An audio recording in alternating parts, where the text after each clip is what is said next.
weren't in it for the benefit of science. They were in it for their own benefit. And of course, we all know this is the case, but I think it really hit me hard when the money became available and I started to see these kinds of patterns. I thought people were, the more that people can understand that the goal is not simply to get a lot of publications, but to have good stories to tell. And so until we begin to get serious about the concept of anxiety and think it through more, we're not going to come up with answers to that question. You know, for a long time, ejaculation latency was touted as this is a very precise measure because you can measure it in seconds. But if it's not a valid measure, seconds don't mean anything, do they? I mean, it's just a lot of baloney.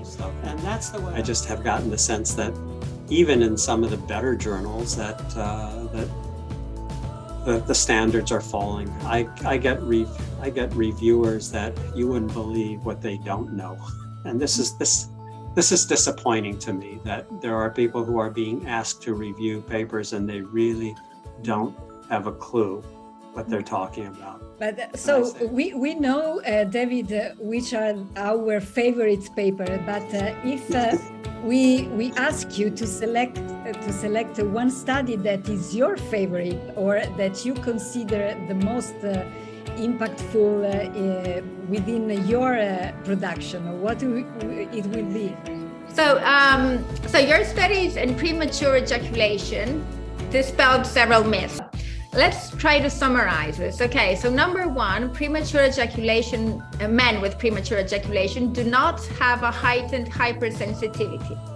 Number two, they do not get aroused faster than controls. And in this sense, I would like, for example, to ask you to comment to one of your earliest studies that is one of our favorites of Evie and me, that showed that instruction and tips may enhance arousal in functional men, while may inhibit arousal in dysfunctional men. Mentioned, and that is that people aren't more broadly educated. They don't take the time to educate themselves broadly. That people don't seem to understand the history of sexuality. Anything more than 5 years old, I think, for a lot of people is considered to be outdated, which isn't the case. I mean, we deal with these vague personality characteristics. It's really hard what we do, okay? So I like to think of us as the hard science. Rather, I tell my physics colleagues, you got easy science over there. You know what you're measuring. We don't know what we're measuring. So, because at least